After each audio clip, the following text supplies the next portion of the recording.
Hope Channel, kita bertemu lagi di episode ke-46 acara Kamu Bisa. Karya mulia, bisnis luar biasa. Saya Guntur Siboro akan menemani Anda sebagai host pada malam ini. Topik yang akan kita diskusikan adalah sejahtera dengan beternak kambing dan domba. Acara Kamu Bisa ini merupakan kerjasama Hope Channel Indonesia dan ASI, sebuah perkumpulan profesional dan pebisnis awam Advent. Sejahtera dengan beternak kambing dan domba. Jadi kambing dan domba ini adalah dua binatang yang satu keluarga, sehingga kita akan bicarakan malam ini. Malam ini kita akan ditemani narasumber praktisi Bapak Edmond Haryanja. Saya panggil Bapak, sebenarnya masih milenial ini ya. Beliau ini tamatan dari PR Universitas Padjadjaran, namun memiliki interest terhadap beternak kambing dan domba. Kita sapa Bang Edmond. Apa kabar Bang Edmond? Suaranya belum kedengaran?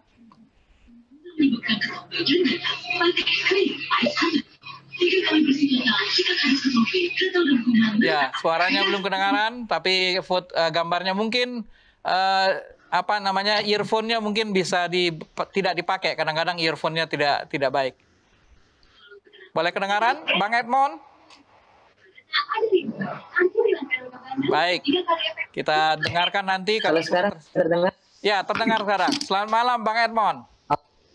Selamat malam semuanya. Saya sehat, puji Tuhan, luar biasa hari ini. Amin. Amin. Ini dari Bogor ya? Ya, kita sedang di Bogor, Bang. Baik, terima kasih Bang Edmond. Kita akan ditemani narasumber ahli kita, dua orang narasumber ahli kita di bidang peternakan. Yang pertama adalah Insinyur John Lee Warren MP. Beliau adalah pakar entrepreneurship, kewirausahaan, dan sekaligus pakar peternakan dari Universitas Papua. Selamat malam Pak John Lee.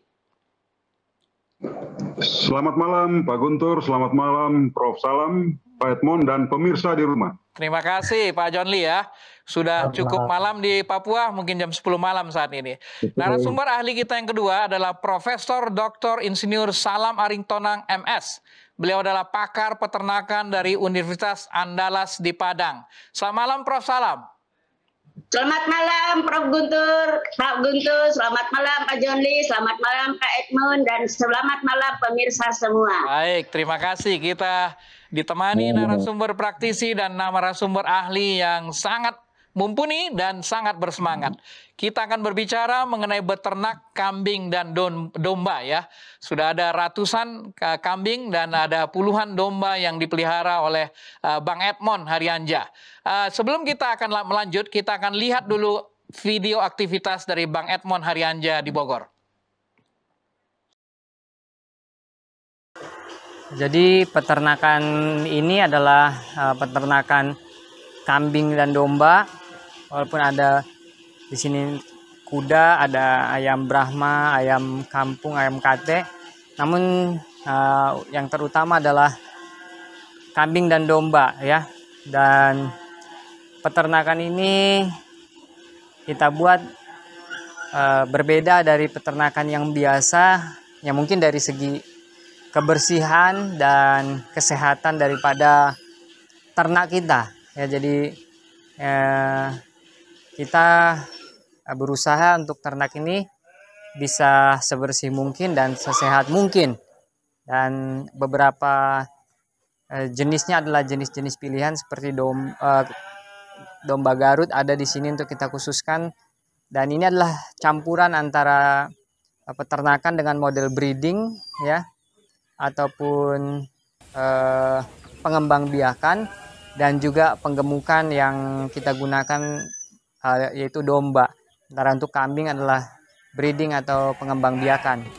Ya, jadi beginilah peternakan di sini.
Luar biasa video aktivitas yang baru kita lihat terkait dengan aktivitas dari Bang Edmond Haryanja di Bogor ya.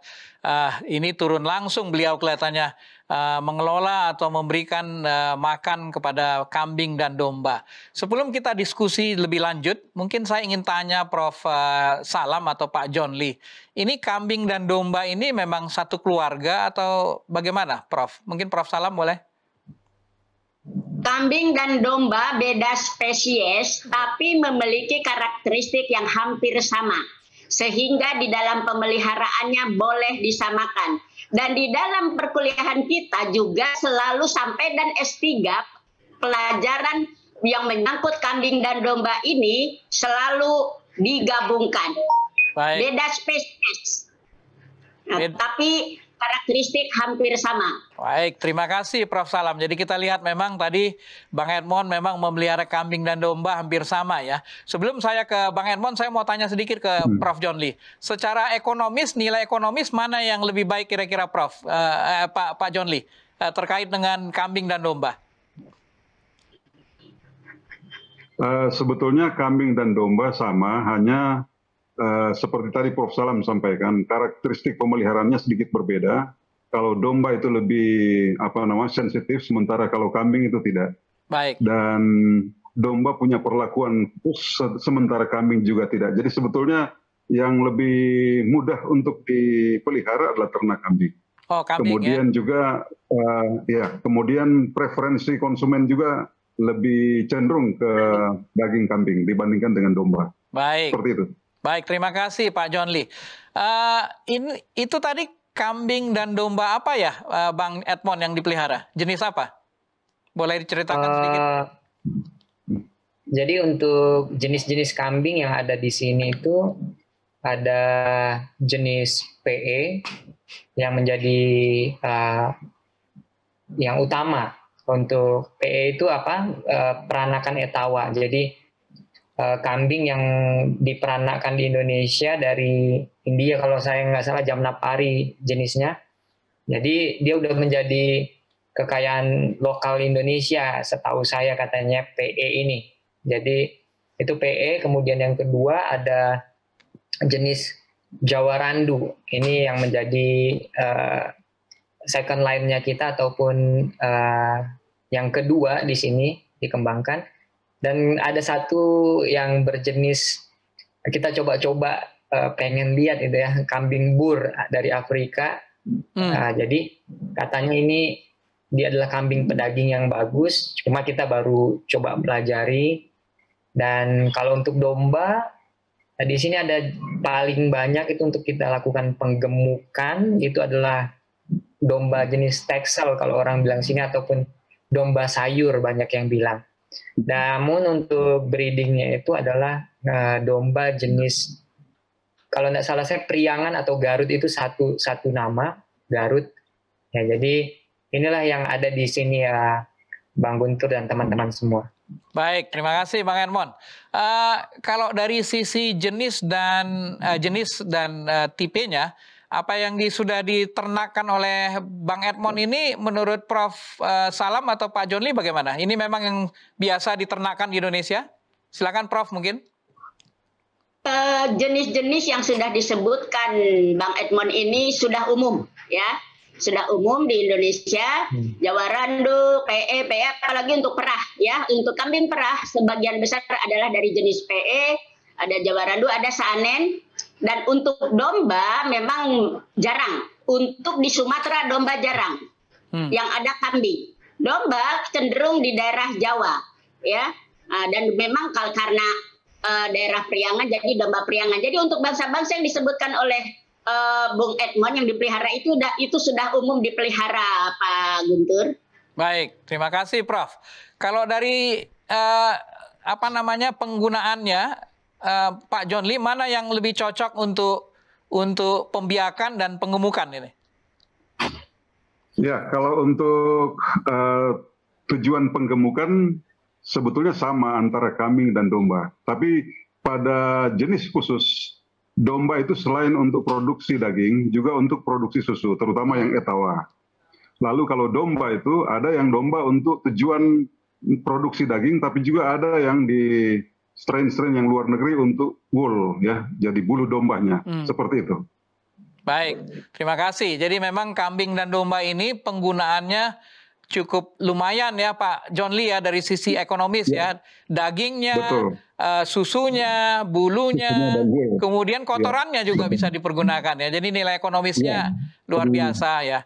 Baik. Ya, jadi kotorannya itu juga sangat sangat tinggi nilai kesuburannya karena berbeda dengan kelompok ternak besar seperti ternak sapi dan ternak kerbau. Ternak kambing kotorannya lebih tinggi sehingga pemanfaatannya juga menjadi sangat efektif untuk kesuburan lahan. Baik, baik. Terima kasih Pak John Lee. Mungkin Bang Edmond boleh ceritakan sejak kapan dan bagaimana tertarik untuk beternak kambing dan domba ini? Mungkin boleh diceritakan lebih awal, ketika awalnya dilakukan?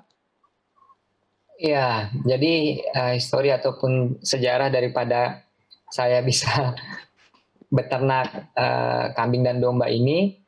Jadi sekitar 4 tahun yang lalu kita ada orang-orang muda. Saya yang paling tua di situ mungkin ya waktu itu. Yang lain masih lebih muda-muda lagi, ada yang tamat SMA. Kita coba pikirkan satu kesempatan kita bisa untuk menghasilkan sesuatu untuk support dalam kehidupan pribadi dan pelayanan pekerjaan Tuhan, kita pikirkan begitu.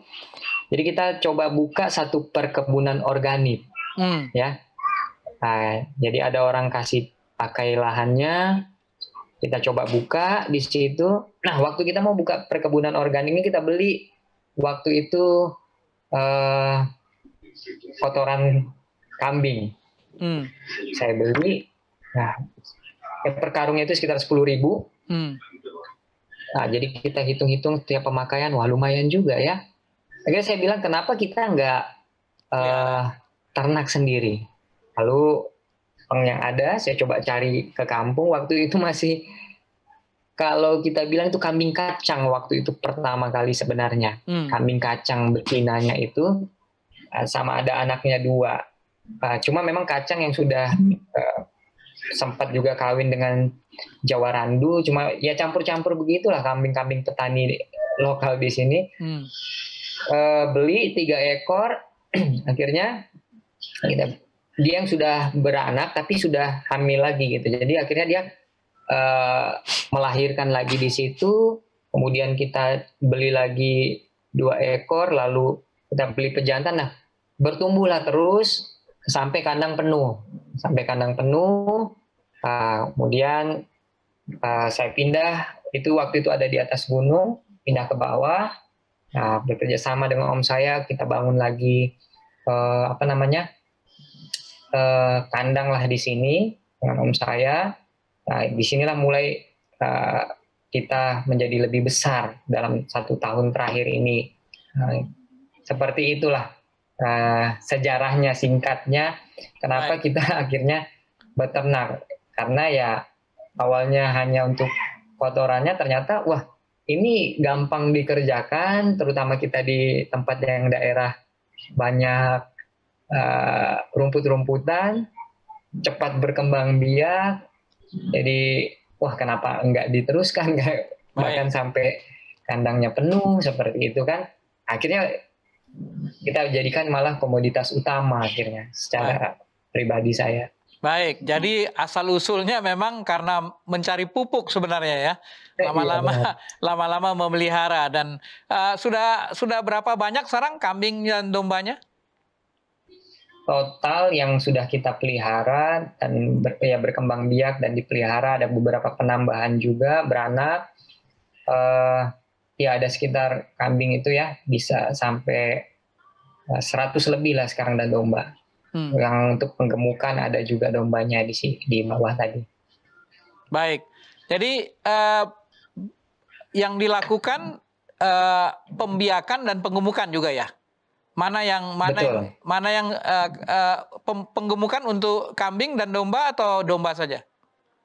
Domba saja Bang. Kalau untuk penggemukan domba, untuk kambing kita masih fokus untuk, ya saya sih masih dalam tahap belajar ya. Jadi walaupun breeding udah berkali-kali kita berkembang biak dia, kemudian kan ada dalam tahun terakhir ini kita mulai coba jenis-jenis baru, kita belajar metode-metode baru, jadi belum melakukan penggemukan untuk kambing, jadi fokus untuk breeding dulu. Seperti itu. Baik ya, ini baru latihan saja udah 100 kambing dan dombanya ya. Bagaimana nanti kalau sudah besar ya. Ini sudah terbayang pasarnya kemana, Bang Edmond? Kalau untuk pasar kita malah mungkin akan jadi bingung ya, karena pasarnya ini untuk di daerah kita sendiri ini cukup baik Bang. Domba itu favorit untuk di Jawa Barat. Ya, Jawa Barat itu favoritnya domba. Namun untuk domba dan kambing ini sendiri, jadi saya juga kan buka link lah. Kita bikin link kita datang ke peternakan yang besar yang sudah terkenal. Nah, kita mulai bangun, ternyata mereka bahkan saya udah dengan om saya itu udah ada bikin kerjasama jadi kita beli dulu kambingnya, nanti kita jual, dan pasar yang paling menjanjikan ternyata malah ada di luar negeri saat ini. Ekspor ya? Jadi ekspor, mereka minta besar-besaran sekali ya. Kadang-kadang kita mikir wow, ngeces juga nih kita ngedengerinnya gitu ya. Jadi ada yang di sini satu peternakan besar itu dia 2.000 lebih dalam setiap tahun dia kirimkan hanya untuk Idul Adha. Jadi kita bahkan mereka minta dari kita gitu. Kadang-kadang seperti teman-teman yang ada di sini yang sudah lebih dulu dari saya, Pak Edmond, sudah ada belum yang mau dikeluarkan? Saya kurang nih. Jadi sampai di kuota-kuota begitu kalau di sini. Dikasih kuota saya ini tahun ini 50 ekor nih Pak Edmond, kata dia kambingnya. Saya nggak cukup nih, saya harus beli. Nah gitu, akhirnya kita buka kerjasama, kita kasih modal, beli, nanti dalam 2 bulan udah bisa dijual, untungnya luar biasa. Baik. Jadi ya itulah pasarnya. Baik, ini Pak John Lee kan memang pakar kewirausahaan ya. Ini strategi yang bagus ya Pak John Lee ya, mencari pasar bahkan sebelum membudidayakan secara besar-besaran. Pak John Lee mungkin bisa komentar ini, apa yang dilakukan Bang Edmond ini langkah yang tepat ya? Ya, sebetulnya ini adalah usaha yang prospektif.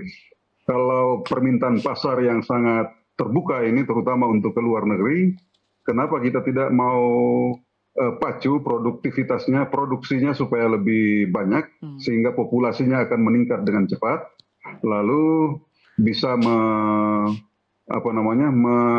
mensuplai kebutuhan konsumen baik dalam negeri maupun luar negeri. Jadi sebetulnya sampai dengan hari ini kalau mengikuti keterangan dari Ade Edmond, jadi jangan disia-siakan, ini adalah peluang yang sangat luar biasa yang harus diraih. Dan caranya adalah kita tingkatkan perkembangbiakannya melalui seleksi performance-nya yang sangat bagus, kemudian juga produktivitas ternak kambing itu diseleksi yang betul-betul memiliki produktivitas yang sangat tinggi, dan ini yang akan dipacu untuk meningkatkan populasi ternak kambing itu. Juga sama dengan domba itu, seperti itu. Baik, terima kasih Pak John Lee. Jadi memang nanti kita diskusikan bagaimana meningkatkan produktivitas karena memang pasarnya yang luas. Ada beberapa keunggulan memang memelihara ternak kambing dan domba. Pertama, nilai ekonomisnya, daging, susu, bulu, kotoran, dan potensi ekspor. Pasarnya luas, panen relatif cepat, 8-12 bulan. Biaya pemeliharaan murah, lahan tidak perlu luas, pakan tidak ribet, dengan hijauan yang juga sudah cukup ya di sekitar, terutama tadi di daerah Bogor ya. Dan bahkan dikatakan susu kambing lebih baik dari susu sapi ya, lebih mudah dicerna, cocok untuk bisa menyembuhkan asma, bronkitis, dan TBC. Bahkan feses atau kotoran dan urin bisa dipakai untuk pupuk dan kompos. Jadi banyak sekali yang bisa dilakukan dengan kambing dan domba ini ya. Mungkin apa kendala yang selama ini dihadapi? Tadi hal-hal yang baik sudah kita bicarakan. Ada kendala secara umum yang dihadapi oleh Bang Edmond? Kalau kendala pasti ada ya. Kendalanya pasti ada. Yang pasti, yang pertama adalah ketika kita memulai sesuatu. Kalau kita seorang pemula, ya knowledge ya. Pengetahuan adalah yang sering menjadi kendala kita. Jadi pengetahuan apa itu? Jadi kalau seperti tadi kata Pak John Lee, dari pengalaman saya di lapangan juga, kambing sama domba ini karakternya sangat berbeda. Nah, terlebih khusus untuk domba, dia lebih mudah sakit, lebih sensitif. Jadi kendalanya adalah ketika musim-musim hujan, ya, musim-musim hujan. Nah, ini yang harus kita punya knowledge dan juga jalan keluar untuk supaya dia kalau pakan atau hijauannya itu basah atau berembun, belum dilayukan, kandungan saponinnya itu cukup tinggi sehingga membuat kembung ataupun keracunan pada domba pada khususnya. Nah, ini resiko matinya juga cukup tinggi. Saya lihat juga dari beberapa teman-teman seperti itu. Namun di tempat saya sendiri, ya puji Tuhan, ya karena kita nggak tahu, jadi kita coba pelajari terus, kita tanya bahkan ke teman-teman yang di peternakan-peternakan besar, gimana sih cara treatmentnya, obat apa yang digunakan, segala macam. Kita nggak malu untuk belajar, supaya kendala apa ini bisa dilewatin. Nah, ini kendala paling besar yang pernah saya alami, terlebih khusus untuk domba, itu adalah pada saat musim-musim hujan. Nah, kendala yang kedua adalah ya sisi kalau saya bilang sebenarnya bisa jadi kendala, bisa jadi enggak, cuma itu hanya ketakutan kita saja ya. Tapi tetap akan saya sampaikan karena kalau untuk saya sendiri nggak masalah, tapi ada beberapa orang-orang yang beternak ya pasti ya untuk keamanan. Jadi ketika kita mendesain peternakan kita harus memikirkan untuk keamanan daripada ternak kita. Nah, ini yang ketika kita ada di jauh ya, di pedesaan. Namun kalau mungkin di tempat-tempat yang rapat dia akan lebih aman lagi. Nah, yang ketiga yang menjadi kendala itu adalah ketika kita memilih pekerja. Kalau yang saya alami. Jadi kan kalau saya di sini karena rumput banyak, kita minta mereka untuk kalau lihat di video tadi setiap hari kan, kumpulkan pakan hijauan. Nah, kadang-kadang kalau mereka, misalnya kita punya 2 orang pekerja, yang satu sebanyak ini, satu sebanyak ini, tiba-tiba 1 orang nggak datang gitu. Wah, ditunggu, mana nih nggak datang? Nah, ini bisa menjadi kendala, apalagi kalau ketika kita dalam jumlah besar, dalam skala besar. Namun kalau saya pribadi, ya secara pribadi saya coba juga untuk bisa dari dulu tanganin semua, sehingga ketika ada pun yang nggak ngarit datang kayak tadi, saya yang pergi. sendiri. Kemudian turun tangan langsung ya. bagaimana menyiasatinya? Kita juga sudah tanam pakan kita sendiri. Jadi rumput odot itu kita tanam dulu, gitu ya. Jadi ketika ada masalah, wah ini orang ngarit nggak ada, ya kita tinggal ambil rumput kita yang ada, bawa bisa dikasih pakan. Jadi bagi saya kendala yaitu penyakit, ya. Dulu sempat juga ada satu serangan virus ORF namanya, katanya itu sifatnya virus ya dan zoonosis sehingga cepat sekali menyebar, semua kena. Ya, akhirnya kita treatment ya puji Tuhan semuanya bisa sembuh. Jadi kalau sembuh satu juga sembuh semua gitu. Dan belum ada akhirnya akibat kematian untuk di situ. Jadi salah satunya yaitu bagi saya kendala-kendala yang ada. Baik, terima kasih Bang Edmond. Nanti kita akan bicara lebih detail tentang breeding, feeding, dan manajemen pengelolaan. Nah, sebelum kita lanjut, kita akan lihat dulu yang satu ini. BTW ini nih, tadi kan kita fotoan terus ini hasilnya. Lu lebih prefer foto yang terang atau foto yang gelap? Yang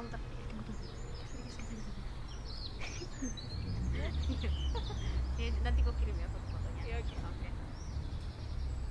Yaudah gue balik dulu nih. Ingat. Bye-bye.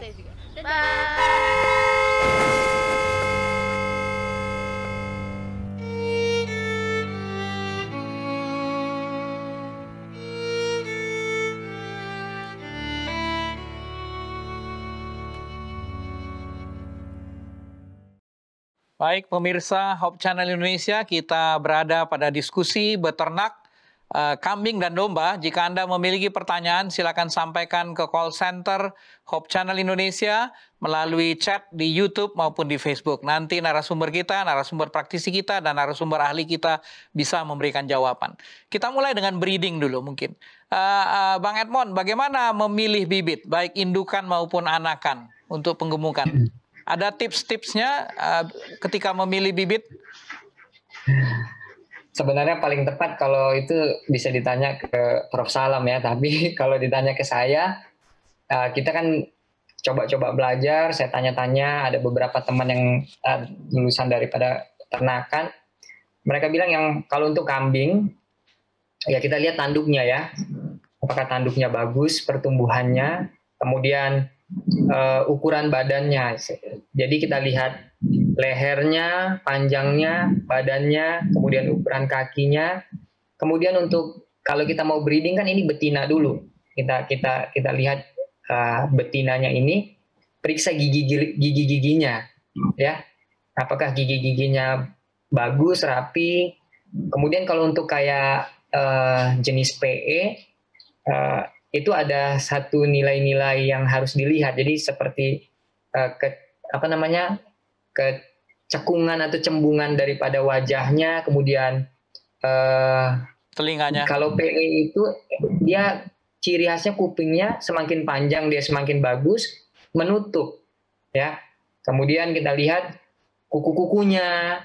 Karena kuku-kuku itu juga bisa mengindikasikan kesehatan si kambing. Kemudian kalau kita udah biasa, kita bisa pegang bulunya, dari situ kita bisa lihat kualitas daripada kesehatan kambing. Karena ketika dia bagus, kita tahu dia dari ras yang bagus, ya gitu ya.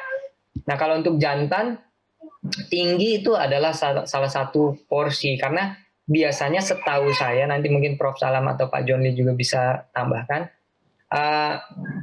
indukan ataupun pejantan bandotnya ini yang lebih mendominan nanti untuk hasilnya ketika kalau kita punya bagus.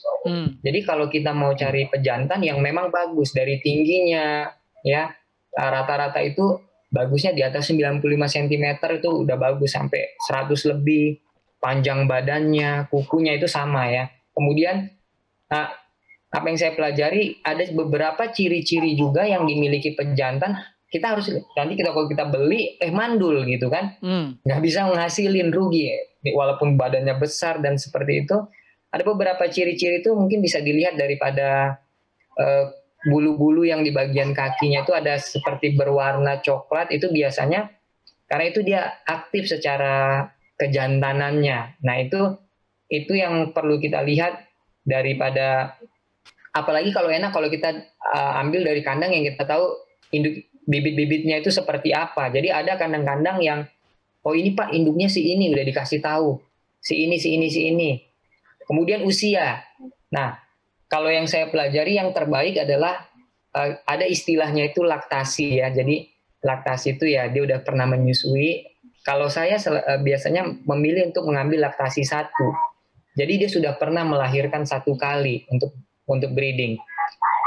Kalau dia udah melahirkan 1 kali, biasanya dia untuk melahirkan ke depannya lebih gampang dan biasanya lebih banyak anaknya. Jadi kita diuntungkan. Jadi untuk laktasi 1 ya. Nah, ini yang berikutnya untuk pemilihan laktasi 1. Kenapa? Kalau udah terlalu tua juga nggak bagus. Karena rentang waktu itu dia bagusnya mungkin hanya 8-9 kali. Kita bilang istilahnya udah afkir nanti dia. Afkir baru dagingnya kita jual biasanya kalau si betinanya itu. Jadi usia juga kita lihat. Tidak terlalu muda. Kenapa? Karena misalnya usia. Biasanya begernya itu 6 bulan kadang-kadang udah beger dia. Minta-minta kawin. Tapi mungkin dia belum siap untuk dewasa, apa ya kita bilang ya, belum dewasa organ apa dewasa fisik belum, karena ukuran fisik kecil. Saya pernah coba, itu terjadi pada domba, kadang dia susunya belum berkembang, ya. Jadi kadang-kadang ketika dia ngelahirin, dia nggak, saya coba perah juga, nggak keluar, kolostrum nggak keluar, nggak keluar semua, akhirnya kita terpaksa untuk tangani sendiri anak ini. Jadi inilah yang saya tahu bagaimana cara kita untuk memilih bibit yang baik untuk breeding. Jadi untuk ukuran tubuh, kesehatan, kita lihat semua gigi-geligi, telinga, kuku-kuku. Kemudian yang penting usia juga. Nah, yang terbaik bagi saya adalah ketika mau memulai adalah untuk memilih laktasi 1 atau sudah pernah melahirkan 1 kali. Ya seperti itu teman-teman. Baik. Terima kasih Bang Edmond. Cukup detail yang sudah disampaikan. Mungkin Prof. Salam ada yang mau ditambahkan mengenai breeding ini, pembibitan? Jadi yang dijelaskan tadi oleh Pak Edmond sangat jelas sekali. Jadi Pak Edmond sudah menguasai secara sains ya.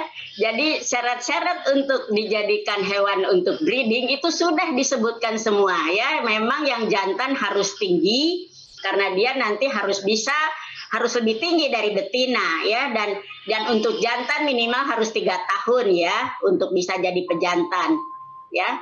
Lalu untuk induk ya, yang perlu diperhatikan itu adalah memang sangat bagus Pak Edmond sudah laktasi 1 ya, karena sesudah laktasi 1 kemungkinan besar untuk beranak kembali itu akan besar kemungkinannya daripada yang belum, karena memang ya, dan lihat, pilih dari induk yang kembar. Nah, itu yang jangan lupa, pilih dari induk yang kembar supaya nanti baik jantan maupun betina ya, baik jantan maupun betina lihat dari leluhurnya yang berasal dari yang kembar, sehingga kemungkinan besar nanti anak yang dilahirkan pun kembar ya. Nah, jadi perlu diketahui pemirsa ya, prospek peternakan kambing domba ini cukup besar ya. Walaupun kita belum ke ekspor, di sekitar kita ya, untuk yang muslim sehari-hari kita ada yang namanya akekah ya. Di setiap baru melahirkan anak yang baru dilahirkan tuh ada upacara ya. Untuk itu memang sifatnya tidak wajib, tapi sekarang orang pada mampu itu dicari itu. Nah, jadi untuk kebutuhan akikah aja setiap tahun bayangkan berapa kelahiran terjadi dalam 1 hari di dalam 1 kota, berapa diperlukan kambing dan domba. Jadi jangan takut tidak terpasarkan untuk kambing domba ini, jangan takut, pasar masih luas. Baik, terima kasih motivasinya Prof. Salam ya. Mungkin Pak John Lee, ini tadi terkait indukan ini, berapa lama indukan mengandung dan berapa lama produktivitas indukan ini? Berapa tahun? Ya, sebetulnya kalau ternak kambing dan domba ini yang paling menentukan lama beranaknya itu dan frekuensi beranak itu adalah dari penampilan umum. Jadi betul-betul kita harus memilih pejantan dan induk betina yang betul-betul proporsional. Misalnya Kalau jantan ini adalah jantan yang betul-betul diseleksi ya. Jadi general appearance-nya atau penampilan umumnya itu harus diperhatikan betul. Matanya harus betul-betul bercahaya, kemudian telinga yang jantan kambing yang apa namanya bukan PE itu betul-betul tegak berdiri, bentuk kakinya harus simetris dan tidak ada cacat. Nah, ini yang paling penting.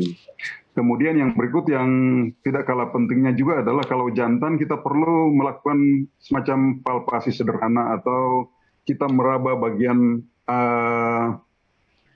apa namanya buah pelir dari pejantan itu apakah normal ya. Karena biasanya ada yang satu yang agak besar, satu yang kecil. Nah, kita harus betul-betul melakukan palpasi untuk memastikan bahwa dua-duanya itu betul-betul normal. Baik. Nah, sama halnya juga dengan betina. Betina kita harus melakukan palpasi untuk ambing susunya, terutama mereka yang sudah ternak yang sudah mengalami palpasi pertama atau melahirkan pertama. Kita lihat lagi kembali ambing susunya, apakah betul-betul bentuknya simetris, kemudian puting susunya juga itu betul-betul normal. Karena ini yang nanti akan menopang produktivitas ternak itu sendiri. Termasuk ketika dia bunting, dia akan melewati masa bunting yang normal, dan pada saat dia partus atau melahirkan juga akan melahirkan atau beranak dengan normal. Seperti itu, Pak Guntur. Baik, terima kasih Pak John Lee. Bang Edmond, tadi di video aktivitas saya lihat kandangnya rapi dan bersih ya. Ini bagaimana ketika membuat kandang ini? Belajar dari mana ini? Apa tips-tips yang perlu diperhatikan? Jadi ini kandang ini juga kita ya kebetulan kan saya nggak sendiri untuk mengembangkan ini. Jadi kita diskusi, bahkan kita belajar dulu ke peternakan yang besar. Nah, kita coba pelajari karakter kambing dan domba. Nah, jadi itulah yang membuat kita harus desain seperti itu. Bahkan ada akhirnya beberapa perbaikan harus dilakukan karena kita harus akui gitu ya. Wah, ini salah gitu. Nah, jadi inilah mengapa kita dibuat seperti itu. Salah satunya adalah prioritas kita. Kalau apa yang ada di dalam pikiran kita itu begini, kalau kita mau breeding, kita sedang mengembangkan sesuatu yang sifatnya panjang, lama. Nah, yang kita sedang tangani ini adalah makhluk yang punya nyawa, ya. Maka tempatnya inilah yang membuat dia bisa sehat. Nah, itulah yang mendorong kita harus bisa serapi mungkin dan sebersih mungkin. Nah, kemudian karena ini juga dekat dengan tempat tinggal dan ada beberapa warga juga di sini, ini adalah tanggung jawab sosialnya kita. Ya, jangan sampai bau dan segala macam. Jadi nilai-nilai ini ditambah lagi, saya juga punya anak-anak, gitu kan. Saya pribadi juga bersentuhan dengan hewan ini setiap hari. Ini adalah nilai yang paling penting di dalam pikiran saya. Kalau tempat ini rapi, tempat ini bersih, saya bekerja dengan tenang, anak-anak saya juga kalau ke situ aman. Kemudian kendala yang terbesar daripada peternakan adalah kematian. Nah, ada nilai-nilai ini yang bisa kita tonjolkan sehingga kami berpikir kita buat sebaik mungkin. Pilih kayu yang, karena saya akan banyak menggunakan air. Di sini sumber air sangat banyak, ini keuntungan juga. Jadi kita bisa selalu bersihkan setiap hari. Kita pilih kayu yang tahan air. Ini harus dipikirkan, ya. Kayu yang tahan air. Karena ada beberapa orang yang mungkin hajar aja dibersihin pakai air, nggak lama kemudian kandang jadi lapuk, bahkan bisa menjadi sarang-sarang penyakit seperti itu. Kalau kerapihan, karena begini saya tambahkan ya, ada satu nilai yang harus dipikirkan untuk setiap peternak. Ketika orang mau beli barang dari kita, ya, dia akan lihat dulu tuh Bang. Ya pemirsa semua teman-teman, dia lihat dulu. Kalau dia lihat kandangnya bagus, inilah nilai yang kenapa kita harus pertahankan. Wah, dia langsung apa? Senang, saya nggak ragu untuk beli dari sini, kata dia. Nah, ini harus menjadi pemikiran, mau kita bikin peternakan kek, perkebunan kek, ya. Dan yang berikutnya terakhir adalah ketika kita bisa menjaga kerapian dan kebersihan, kita bisa mengirit secara ekonomi juga untuk perbaikan kandang. Ya, jadi kadang-kadang orang kalau nggak dijaga kandangnya, nggak didesain awal sebaik mungkin, kita malah lebih banyak pengeluaran nanti kalau kita mau hitung-hitung, karena dia akan lebih cepat rusak. Jadi inilah mengapa kita buat kandang sedemikian bersih dan sedemikian rapi ya, pemirsa dan teman-teman semua. Baik, terima kasih Bang Edmond. Jadi ini memang konsep pemikirannya adalah kandang ini tempat ternak ini untuk hidup ya, jadi perlu rapi dan bersih ya. Itu berapa besar kepadatan kandang? Untuk berapa ekor, berapa ukurannya? Oke, jadi untuk satu kandang itu memang kita desain sekitar 50 ekor untuk kandang itu. Jadi kalau untuk ukuran itu, kalau pada umumnya orang-orang itu, kalau saya lihat di sini mereka hanya pakai lebar 40 cm, maksimal 50 cm, kemudian panjangnya ke belakang hanya 120 cm. Nah, bahkan saya lihat ada, jadi itu badannya itu suka luka-luka gitu, ya, suka luka-luka. Memang mereka ternyata membuat serapat itu supaya nggak berantem gitu, nggak banyak geraknya. Tapi apa yang saya lihat ini nggak bisa gitu. Jadi mungkin saya nggak tahu juga kalau di luar ya. Bagi saya nggak, akhirnya dobrak kebiasaan-kebiasaan yang ada. Kita buat jadi lebar itu minimal 1 meter lebarnya. Jadi kenapa bahkan ada yang 120 kita buat. Nah, kenapa seperti itu? Karena kita fokus breeding.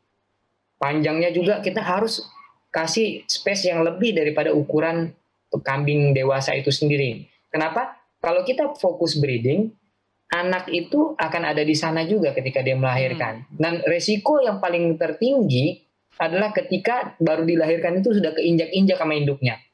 Kenapa? Karena dia rapat. Dan inilah yang orang-orang kampung itu biasanya nggak mikirin itu. Karena mereka pengen kambingnya banyak. Jadi kita cukupkan itu sekitar 50 ekor di dalam satu kandang. Jadinya seperti itu. Baik, terima kasih. Mungkin ada masukan dari Pak John Lee terkait kandang ini?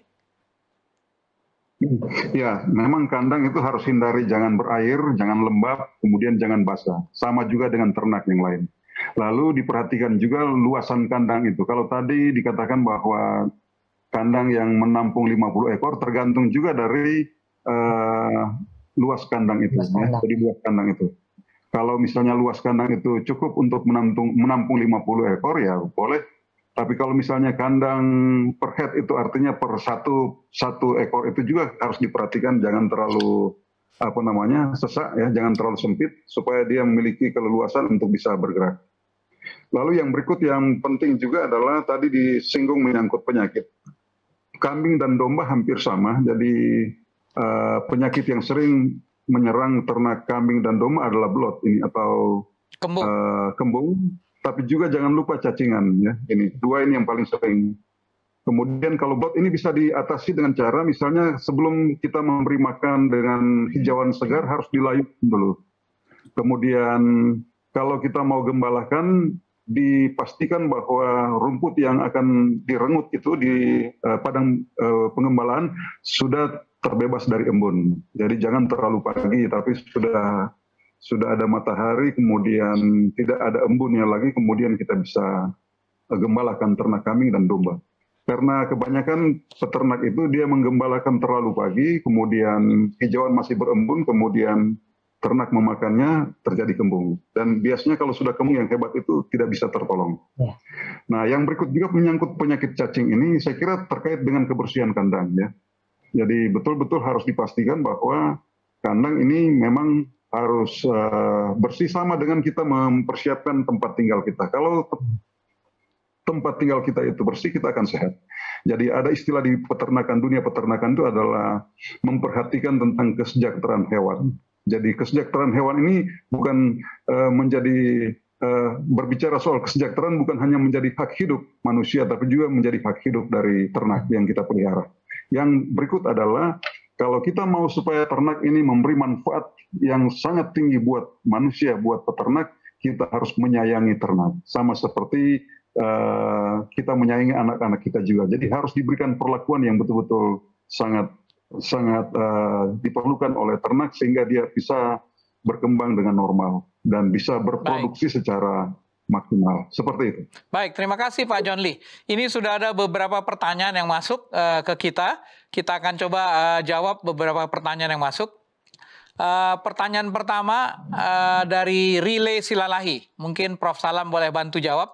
Bagaimana kita tahu kalau daging domba atau kambing yang dijual di pasar itu sehat atau sakit? Ini Prof. Salam kan berpengalaman dengan rumah ternak ya. Ini Oke, Pak. Paling mudah untuk melihat apakah daging itu sehat atau tidak, lihat dari warnanya, ya. Dari warnanya dia harus cerah. baik. Ya. Lalu dari basah tidaknya, daging yang bagus tidak lembab. Jadi kita tekan, kalau dia tidak balik lagi, berarti tidak sehat, nggak usah dibeli. Ya, Baik. itu paling mudah baik pada daging domba itu yang paling mudah, warna cerah dan kita tekan aja. Kalau dia tidak balik lagi, berarti itu tidak sehat.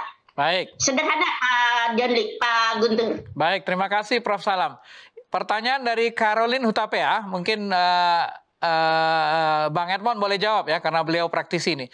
Untuk 100 ekor kambing atau domba, butuh lahan berapa untuk menanam rumputnya? Jadi suplai rumputnya. Oke. Jadi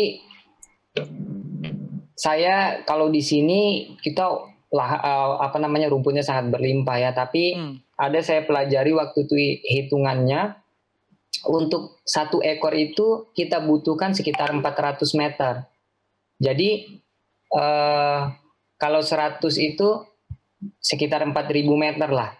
Untuk 100 itu, makanya saya itu di sini kita tanam itu rumput odotnya kita itu totalnya ada 5.000 meter dan 1.500 meter, jadi 6.500 meter kita tanam rumput odot.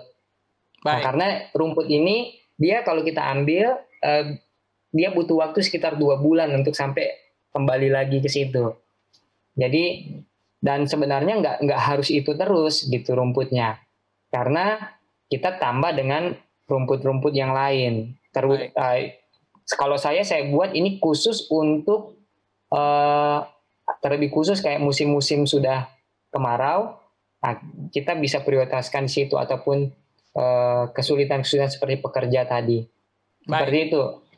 Baik, jadi kira-kira 4.000 sampai 6.000 meter ya untuk tanam rumput. Ada pertanyaan lagi, ini banyak pertanyaan kelihatannya kita harus jawab. Dari Dan Saputra ya. Bagaimana jika rumputnya dibuat menjadi pelet terlebih dahulu, sehingga kadar airnya lebih rendah dan tidak membuat kembung? Mungkin Pak John Lee boleh bantu jawab. Jadi rumputnya dibuat jadi pelet supaya kadar airnya rendah. Jadi daripada kita membuat pelet dari rumput, sebaiknya kalau kita mau supaya produktivitas ternak ini menjadi cepat itu ya kita pakai tambahan konsentrat. Tapi hijauan segar itu tetap dibutuhkan, karena pakan utama dari ternak kambing dan domba itu adalah hijauan segar. Dan hijauan segar tadi kalau kita budidayakan, jadi semakin padat penanaman hijauan ini, semakin tinggi produktivitasnya, dan juga jumlah yang kita akan panen untuk diberikan kepada ternak akan melimpah. Jadi seperti itu. Jadi selain luasan tadi, juga yang paling penting adalah jenis hijauan yang akan kita tanam yang betul-betul dibutuhkan oleh ternak kambing dan domba, itu yang nanti akan dibutuhkan oleh ternak. Kalau ternak besar seperti ternak sapi dan ternak kerbau itu yang dia butuhkan hijauan segar harus 10% dari bobot badannya. Saya kira tidak berbeda juga dengan ternak kelompok kecil seperti kambing dan domba. Baik. Dan kalau hijauan segar terpenuhi, kita tambah lagi dengan konsentrat, maka peningkatan bobot badannya akan lebih cepat. Baik, jadi boleh ditambah dengan konsentrat dan mungkin pakan fermentasi ya, Pak John Lee ya. Baik, Ya, betul. Baik, ada pertanyaan berikut. Mungkin Prof. Salam boleh bantu jawab dari Relay Silalahi. Mau tanya saja, domba-domba kita di Indonesia makan rumput. Waktu kami tur ke Israel, kami lihat domba-domba di sana tidak ada rumput, padang pasir. Tapi domba-dombanya tanbun, gemuk. Ini bagaimana bisa ya? Mungkin Prof. Salam. Ini Prof. Salam juga udah pernah ke Israel kan? Keistimewaan dari domba kambing, ya. Di tengah gurun, bayangkan tidak ada air, dia bisa hidup. Tidak ada rumput di Gunung Sinai, begitu gunung tuh gunung batu, tidak ada, hanya perdu-perdu, dia mampu mengolah. Memang dia air dia bisa penuhi dari, ada yang disebut dengan proses fisiologis di dalam tubuh kambing dan unta, ya, itu hewan gurun, ya, yang disebut dengan air metabolit, ya, sanggup mengolah di dalam, sehingga kebutuhan airnya dipenuhi dari dirinya sendiri, dari dalam tubuhnya sendiri, dari proses-proses. Itulah yang kelebihannya, yang bagaimana proses air metabolit terbentuk, itu yang perlu diketahui lagi. Unta dan kambing domba, itu makanya jangan heran kalau Anda melihat ke daerah Mesir sana, gurun, tidak ada rumput, tapi mereka gemuk-gemuk. Ya, itulah kelebihan kambing domba. Ada yang makanan yang bagus, dia akan pilih yang paling bagus. Tidak pun yang paling jelek pun dia manfaatkan. Baik. Dan jadi itu memang kelebihan dari kambing dan domba. Baik, terima kasih Prof. Ini ada pertanyaan dari Sucipto. Ya, mungkin Pak John Lee boleh bantu jawab dan Bang Edmond nanti ya. Mohon penjelasan masalah kambing makannya banyak tapi tetap kurus.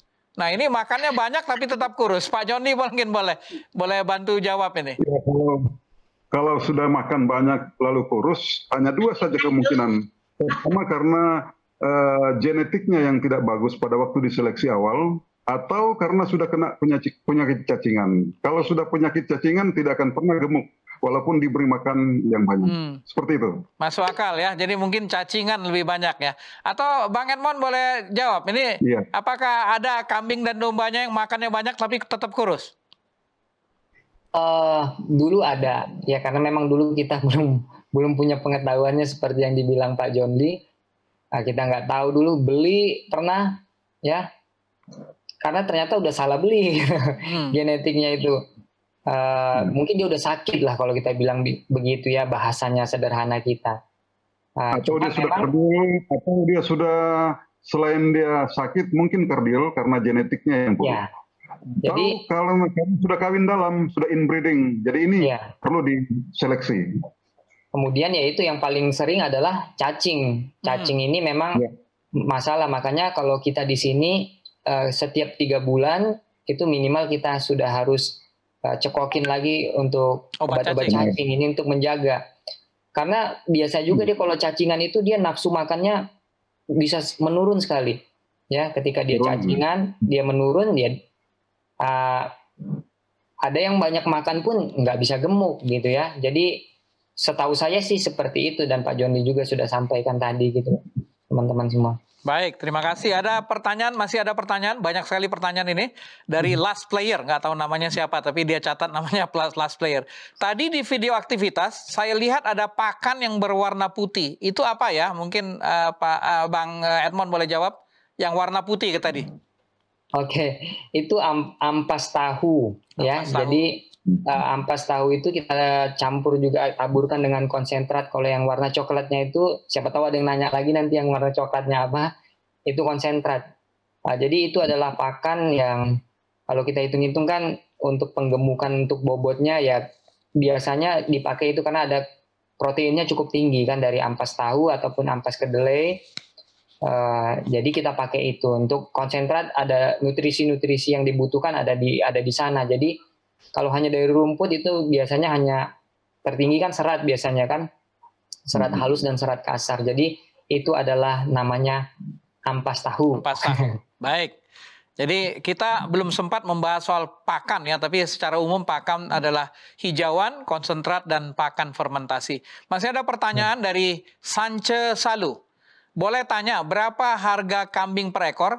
Harga kambing per ekor. Mungkin Bang Edmond boleh jawab. Ini sekaligus memberikan gambaran analisa usaha sedikit ya. Investasi Oke. kandang berapa, biaya pakan berapa, suplemen atau biaya operasional termasuk harga jual kalau dijual.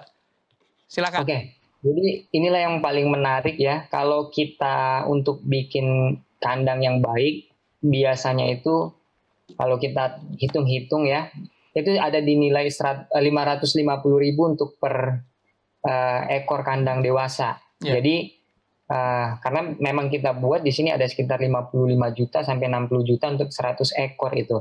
Baik. Jadi kalau di peternakan besar juga sebegitu ya. Kalau untuk domba dia lebih kecil, badannya lebih kecil itu bisa didapatkan sekitar 350.000 sampai 450.000 per ekor. Itu untuk domba. Kemudian kalau kita mau desain dia untuk kandang koloni itu bisa lebih murah. Kandang koloni karena sekat-sekat yang digunakan lebih sedikit, namun ada apa yang saya alami adalah susahnya untuk kita bisa meratakan pertumbuhannya karena di kandang koloni itu ya sifatnya domba ini yang kuat yang menang gitu. Kambing juga begitu. Ya, jadi itu untuk investasi kita di kandang 550.000 untuk kambing per ekor, kalau untuk domba bisa 350 sampai 450.000 per ekor. Nah, harganya berapa nanti dijual? Nah, ini tergantung daripada kalau kayak domba itu yang betina berapa bobotnya, kan begitu. Namun kalau kita di sini rata-rata yang ngejual ya ada yang 25 kilo, 30 kilo, untuk jenis Texel kan nggak terlalu besar. Namun untuk pejantan-pejantan daripada domba Garut itu bisa mencapai 60 kilo yang umumnya ya. Nah, tinggal dikali harga yang ada. Kalau kayak di sini kita kalau kayak ke pembeli langsung kayak dari mereka yang ambil ya, kalau orang bilang tengkulak di sini, mereka bisa terima untuk hitungan hidup itu 45.000 per kilo. Ya, tapi kalau karkas bisa ambil 60.000 per kilo. Nah, untuk jantan dia bisa sampai 70.000 lebih per kilo karena di sini agak dibedakan untuk jantan dan betina. Ini untuk domba. Untuk kambing nggak terlalu jauh bedanya, mungkin hanya ada di 90.000 per kilo itu udah maksimal. Namun kalau kambing yang kita jual ini memang ada dilihat dari bobot dan ukuran. Namun biasanya kalau kayak di Lebaran Haji ataupun Idul Adha itu ada nilai-nilai plus ya, jadi seperti tanduknya, ukurannya. Kita nggak jual lagi hanya sekedar bobot. Nah, untuk satu gambaran yang di video tadi ada saya tunjukkan, itu kalau dijual bisa sampai 15 sampai 16 juta kalau untuk yang kambing. Kalau yang domba itu 6,5 sampai 7 juta. Orang bilang kelasnya udah super, makanya kita ambil indukannya itu tadi. Tinggi 100 cm sampai 105 sampai 110 itu udah masuk yang bagus ya untuk kambing. Jadi bisa sampai 15 juta kalau kambing. Baik. Namun kalau untuk dia yang biasa-biasa ya bisa 6-7 juta. Nah, itulah yang saya tahu harganya. Baik, jadi kelihatannya analisa usahanya menunjukkan ini adalah bidang peternak yang menarik ya untuk dijalankan. Saya kira dari tersenyumnya Bang Edmond kita boleh tahu bahwa analisa usaha ini cukup menggiurkan. Ya. Sorry, baik. Bang. Ya. Kalau boleh saya tambahkan sedikit lagi. Silakan. Bahkan ada ya yang kita nggak nyangka-nyangka itu dari kotorannya itulah. Ya. Kita itu kalau 100 ekor yang saya alami itu setiap bulan itu bisa menghasilkan 100 karung. Jadi itu 1 juta pupuk, per ya? bulan. Ya, kalau teman-teman saya di sini itu dan di Jawa juga, mereka kadang nggak panen itu kotoran, lama nggak panen, biarin, ya kan? Ya. Sekali panen beli motor. Itu yang mantap luar ya. biasa. Jadi tadi nilai ekonomisnya daging, susu, ya bulu bahkan dan kotoran. Baik, diskusi kita malam ini sangat menarik, namun waktunya tidak cukup untuk kita bisa cover semuanya. Namun banyak sekali pertanyaan dan diskusinya menarik dan tentunya memberikan analisa usaha yang baik. Kita akan segera akhiri. Sebelum kita akhiri, kita dengarkan mungkin last statement dari masing-masing narasumber kita. Pak John Lee, mungkin ada yang bisa disampaikan untuk merangsang khususnya para milenial untuk beternak kambing dan domba. Baik, para pemirsa, jadi mari memulai usaha ternak kambing dan domba karena usaha yang mudah dilakukan dan usaha ini ongkos pemeliharaannya sangat murah. Baik. Pasti kamu bisa. Baik, kamu bisa. Terima kasih Pak John Lee. Prof. Salam, ada yang mau disampaikan? Yang mau saya tambahkan di sini untuk cacingan ya. Hasil penelitian saya berikan daun ubi. Daun ubi, jangan takut daun ubi pucuk jadi ubinya tidak itu, karena daun untuk ubi yang paling bawah itu semeter dari tanah itu pasti dibuang. Nah cukup itu diberikan, cacingnya berkurang. Itu sudah hasil penelitian saya. Itu yang paling sederhana. Boleh dicoba Edmond. Baik, terima kasih. Mantap, Jadi mantap. banyak pengetahuan, dan jika Anda tertarik, Anda bisa mengikuti WhatsApp grup Kamu Bisa, dan kita bisa bertanya kepada narasumber. Bang Edmond, sebagai narasumber praktisi, ada pesan terakhir kepada para pemirsa kita? Ya, khususnya untuk orang-orang muda ya yang masih punya tenaga, semangat. Saya sudah ngerasakan betapa indahnya kita beternak kambing dan domba ini. Ada keuntungan yang begitu luar biasa, dan yang pasti yang saya rasakan adalah bagaimana pertumbuhan karakter kita untuk kita menjadi orang-orang yang siap untuk masa depan kita nanti ya. Jadi lebih sabar, lebih bersemangat. Nah ini yang saya undang. Kamu bisa. Dan menyehatkan tubuh ya Bang Edmond ya. Ya, menyehatkan tubuh. Baik, terima kasih. Para pemirsa Hope Channel Indonesia, kita memiliki diskusi yang menarik malam ini, namun waktu yang membatasi kita. Sampai bertemu kembali pada acara Kamu Bisa episode yang berikut.